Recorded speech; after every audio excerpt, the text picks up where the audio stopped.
And welcome everybody to the Keith Barker channel, where our goal is to give you tips and tools today to help you get your CCNA. And I was looking over the blueprint. Keep it close by me all the time. Well, I keep it in the office all the time. I don't travel with it. But it's 6.6. Recognize the capabilities of configuration management mechanisms like Puppet, Chef, and Ansible. And I thought to myself, you know, I'm going to do a little dabbling today. This started 3 days ago with Ansible. I want to get more familiar with it, how I can use it to manage the network and to look for changes on the network. It's great. A fantastic tool. And then I discovered a whole bunch of TDWs. And I thought to myself, I know why the average human is never going to use Ansible at the entry level to automate their network. And that's because there's too many TDWs. And if you're saying, Keith, what exactly is a TDW? It's a moment where you say, that doesn't work. As I worked with Ansible and getting automated, I was watching videos and I was reading documentation. It was like, boom, nope, boom, nope, boom, nope. I wanted to share with you, and the purpose of this video is if you're interested, which I hope you are at the entry level with a CCNA, or anybody who's just getting interested in working with Ansible as an automation tool for your networks, is I wanted to give you a very clear step-by-step process that will work. I've tried it on multiple systems. I'll share the details with you about those in just a moment. And then I've run through it several times, and I've also used GitHub for the script that can actually be used to implement it.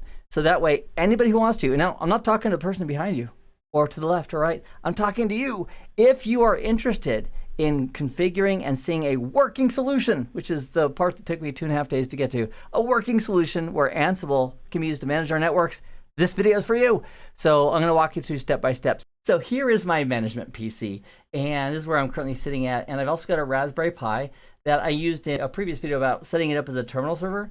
So it's wireless, I can remotely connect to it. It's got console cables to my devices, my network devices. That's just a representation of that. So what I did was I took this Raspberry Pi in its existing configuration, was like the current default operating system for the Raspberry Pi, and then I installed the steps that we did in the previous video for the reverse telnet. You don't have to use that piece of it. And then what I did was I went through step by step to install and get Ansible working on this so it could manage these devices. So the blue cables here, this is sweet. The blue cables are the console ports that I have access to for out-of-band management. So I could actually use Ansible to configure and work with those devices as well.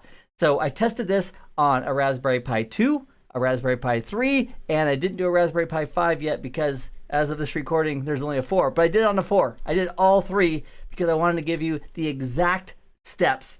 And that way, if you have a Raspberry Pi lying around, you can go ahead and just grab it and test it with this. It works great. Also, if you're gonna buy a Raspberry Pi, in the links below, I have an affiliate link for the CanaKit. That's the kind I usually buy. In fact, I just bought 2 of them a couple days ago in order to do this demonstration, and they are great. They have it's the version 4, all the details, and so there's a link below. If you're interested in getting one, please use that link to support the channel. That'd be awesome. Here's what I'd like to do. I'd like to walk you through step by step the details on how to get this Raspberry Pi to use Ansible to control and work with these network devices. And one of the requirements here is that you need to have at least one device that you can reach, that you can manage via SSH.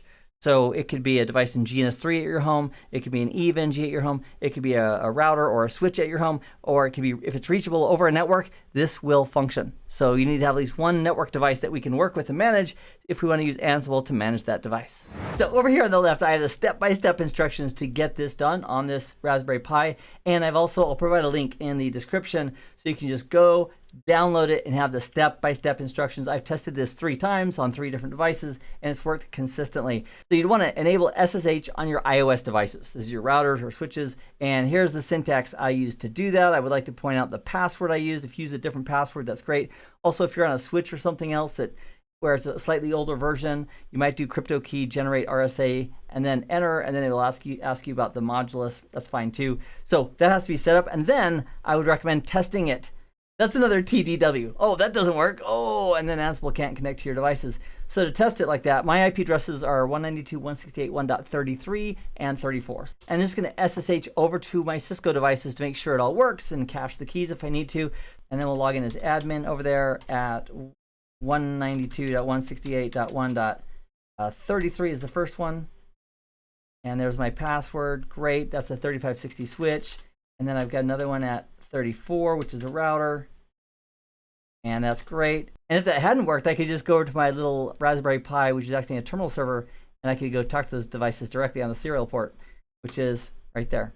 All right, so I'll exit out. And now I've got SSH connection. That's a really huge step to take. We want to make sure we get that nice, clean SSH communications before we start working with Ansible. All right, now, check this out. This is so important. It happens all the time. If we brought up a new session to one of my Cisco devices, I went to 192.168.1.33, and I said SSH username is admin, great, and I clicked on connect. Boom, boom, boom, boom. Key exchange failed. No compatible key exchange. Diffie-Hellman. Anyway, and then there's also console messages as well. So if we go to the console of that device, we're going to have log messages about key exchange not working. So with PuTTY, what we would do is we would go to that session, go to session options, and down here under key exchange, we'd say, okay, let's also add Diffie-Hellman, and boom. And now this guy will work. So I'll accept and save the key, and the password is Cisco, and we're into that device. Now, the trick is, if we are sitting at our Raspberry Pi and it does that to us, which it very likely will, you want to go ahead and modify this file right here. So if you have a problem of no matching key exchange method found or no matching cipher, you're going to want to do sudo, which is put you into King Kong mode, then nano, which is a fairly easy text editor, which I recommend if you're just starting. Nano's your friend. And then we're going to put in the folder of /etc/ssh_config. Then you're going to put these two lines in the config without a pound symbol in front of them. So if I show you this one real quick, in fact, I'll just copy paste. So all these files are ready to rock for you in this documentation that you can download and walk through step by step. So I'm going to go ahead and do nano and then that file. I just did a copy paste of the key exchange algorithms and the ciphers, and that works. This one here in this file, it works for iOS that's running in EVE-NG. It works for iOS that's running in Cisco Modeling Labs. It works in GNS3. It works on Live Gear. So it basically covers you and is going to make sure that you can get your Ansible working. That was one of the things that stopped me early on. I was like, well, I can't even get SSH working. And so this is a solution to that. So I'm going to do a Control-X to exit out without any changes. Fantastic. If you do have to make changes, you make the changes, do a Control-X. It's going to say, do you want to save the changes? You hit Y, and then you press Enter to go ahead and get out.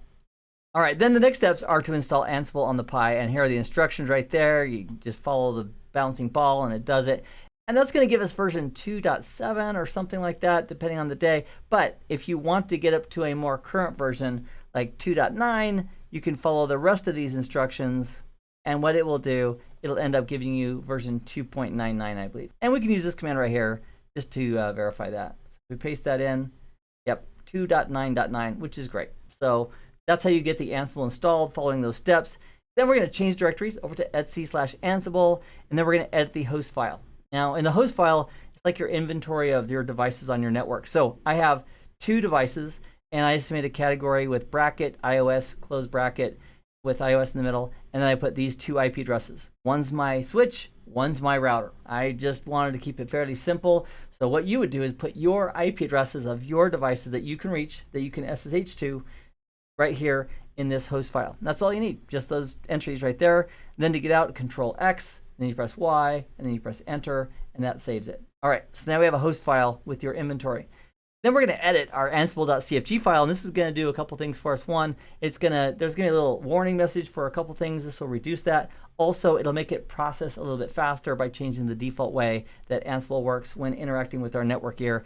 So there's a default section, and I just added these 2 parts right here. So you can copy paste those with nano. There's the instructions, bada bing, bada boom. Also, I've seen occasionally, but not on the Raspberry Pi, I've seen the host_key_checking equals false being commented out. So if you want that active, if you need to, you can uncomment that, take out the hashtag or the pound symbol, and that'll make it active in that config as well. I did not have to do that in my config, but I leave it there as a note. And then I did Control-X and a Y, and boom, that is saved. So next, let's talk about some instructions that Ansible is going to do. In fact, let's go to the screen for that. If you and I were the president of a company, or co-presidents, you and I, and we had different departments, we might speak to each department slightly differently. We'd speak in their language. We'd speak in the language of accounting to the finance people. We'd speak in the language of humans to the human resource people. We'd speak in the language of programming to the programming people. Or if you're using SNMP, in a network. We have MIBs, management information bases, and we have different MIBs, and we communicate slightly differently to talk to different devices on our network. Well, with Ansible, it has a whole bunch of built-in methods, you can call it, to use to talk to different devices. I mean, it might be talking to servers, it might be talking to switches, it might be talking to different vendors of routers. And so it has different modules that it uses as it communicates with each one. Now, if Ansible is communicating with a router or a switch, not only does it have a set of modules that it can use to talk to that device, but it has separate modules, one for like a show command, or a separate module to get information from the box, or a separate module to create an interface, a separate module to write or configure a layer 3 interface. So there's a little bit of learning that would need to be done as far as, okay, what do I want to have happen? And then what modules do I call on in Ansible to do that? So having said that, I'm going to give you a working solution that you can use as a starting point, and then realize that if you continue in this journey of automation, that there's a lot of additional options that we can use. Thousands and thousands of options that we can use, including additional variables that get fed in from additional files and subdirectories. But the basic point is that Ansible has a set of modules that it can use if we tell it to go ahead and do specific things with our network gear, which may include configuration or show commands or getting information from that device. Now, the way we instruct Ansible on what we want it to do is by using a file with some text in it, and that text has to be in a pretty specific format. And that format that we're looking for is YAML. Yeah, cracks me up. YAML is an acronym for YAML ain't markup language, and it's called YAML. And it's basically very readable. And what I'd like to do is share with you a YAML file that you can create. You can copy paste it, and it'll work. Just swap out the IP addresses where you need to based on your home network, and you can actually use this YAML file to instruct Ansible on what you want it to do with your network devices. Let's take a look. So in this syntax, in fact, let me bring it up over here too. I'll just do a more for v, and then just like Cisco iOS, if you get a unique string and tab it out, it'll complete it for you. So this is what I have currently on this Raspberry Pi. And basically it's this file called verandhost.yml. Just a file, created it. And then for a YAML format, the way you know it's a YAML is the first 3 characters are dash, dash, dash on the top line. And that's one of the elements of a YAML file. It's like, oh, I recognize that. And that's not a bad idea to be able to recognize this file based on those 3 dashes. And then there's some other rules about indentation and spaces matter. And so if you copy paste this as is, you are in good shape. So I'm calling this gather iOS facts. And the host I want it to go to is this host right here, 192.168.1.33. And then I have the tasks that I want it to perform. And the first task is I want it to gather iOS facts. And so this right here, iOS_facts, is a module. That's a part of Ansible that we can call on to do the job. It says, okay, great, gather iOS facts. So we're using this module called iOS facts. So then under provider, it has the host information, the port information, the username and password. Also, that password of Cisco, I've set the enable secret to Cisco. In your network, if they're different, you'd want to use the appropriate passwords as well. Okay, so once it does this, it's going to go in with this module called iOS facts. It's just going to grab a ton of information. So once it grabs all this information, that doesn't necessarily mean it's going to show it to us. So if we want to see various pieces of that, we can ask for it. And that's what these 2 next pieces do. Name, what is the iOS version? That's for us humans. And then debug : and then var : Ansible_net_version. When it went in, and you can find this in the documentation for Ansible, but when it went in with this module right here, iOS facts, it has dozens, I think, of pieces that it pulls out. And all we're doing is saying, we want to go ahead and we want to have information about this variable, which represents the iOS version, and we want to have information about this variable, which represents the host name. That way it spits it out to our screen. And then YAML files, you don't have to do it, but not a bad idea to do it. To show that that part of the YAML file is done, you can use ... and then save it. So I did a Control X, and then a Y, and then Enter to save that file. And that's what we see right here on the right. So that's one example. Let's do one more example that uses a different network device. And this is a playbook called Show IP Interface Brief. Guess what it does? So this is how you create it. In fact, let me bring it up here. Let's do a ls-l, and let's do a more for Show IP Interface Brief.yaml. And here is the syntax. So just copy paste, my friend, to get your initial setup working. Because one of the initial things I saw when I was going through videos and looking at documentation, I tried this and nope, and this, nope, and this, nope. it was very frustrating. It's like, well, I guess I won't be doing this ever. So starting with something that works, and then you can start to tweak things and extract and make variables and additional files. That's great. But this is a fantastic starting point for anybody who wants to see it in action, including to start automating their home lab if they have a Cisco lab there. All right, so this is the name of this is issue show commands. The host is 192.168.1.34. That's my router. And then right here, the iOS command, that is a module. That's a module in Ansible that allows us to issue a show command. And so then we specify the command we want to issue, show IP interface brief. Then we give the details so that this module can go ahead and do its job, including the passwords and the users and so forth to reach that device. So down here with the interfaces output, with the debug and var, just for now, just realize that's going to show us the relevant output from the command show IP interface brief. It's going to show, it would show a little more if we didn't constrain it here, and that would be the subject for another topic. But I wanted to give you some examples of it working, and then you can tweak and tune it later if you'd like. Then I put 3 periods, a control X and a Y to save it, and then we just run it. So I've got those playbooks. Check this out. So we'll go ahead and, let's copy right here. And let's do Ansible-playbook, vir and host.yaml, and it is running. So the Raspberry Pi right now is running this information against that device at .33, and then it's outputting the information. So there's the iOS version, there's the host name.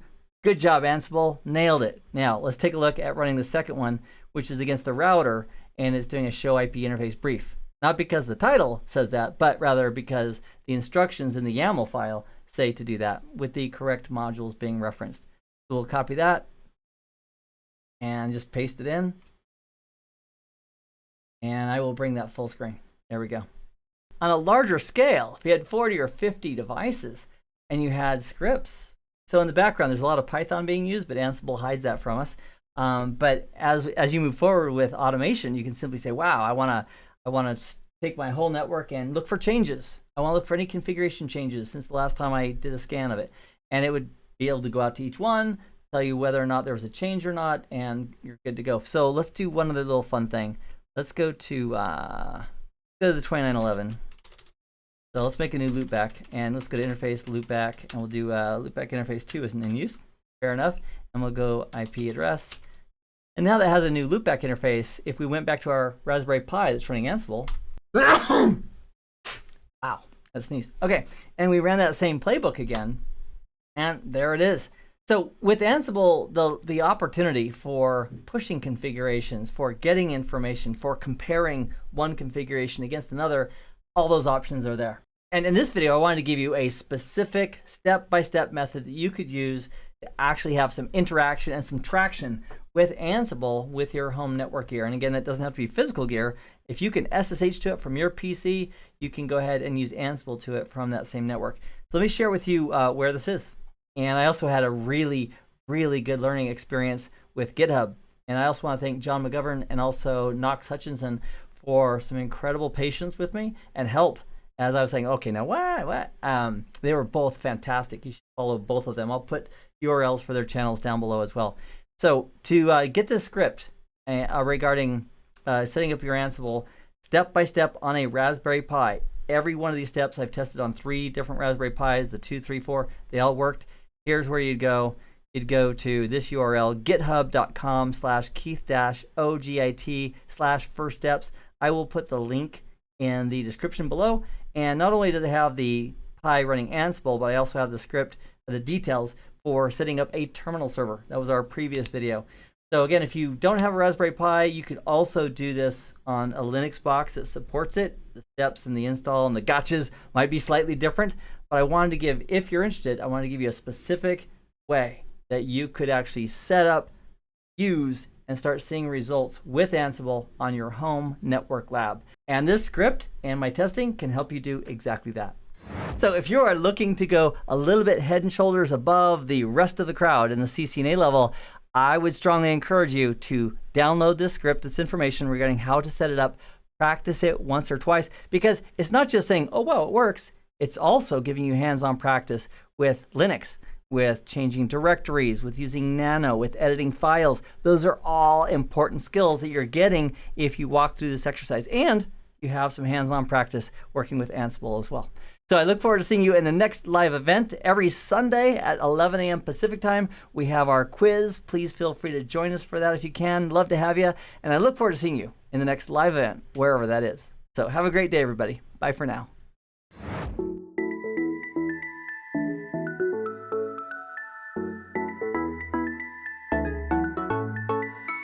I've been waiting all my life for something. I've been down the darkest roads and up in the clouds, but I've always felt that something's missing.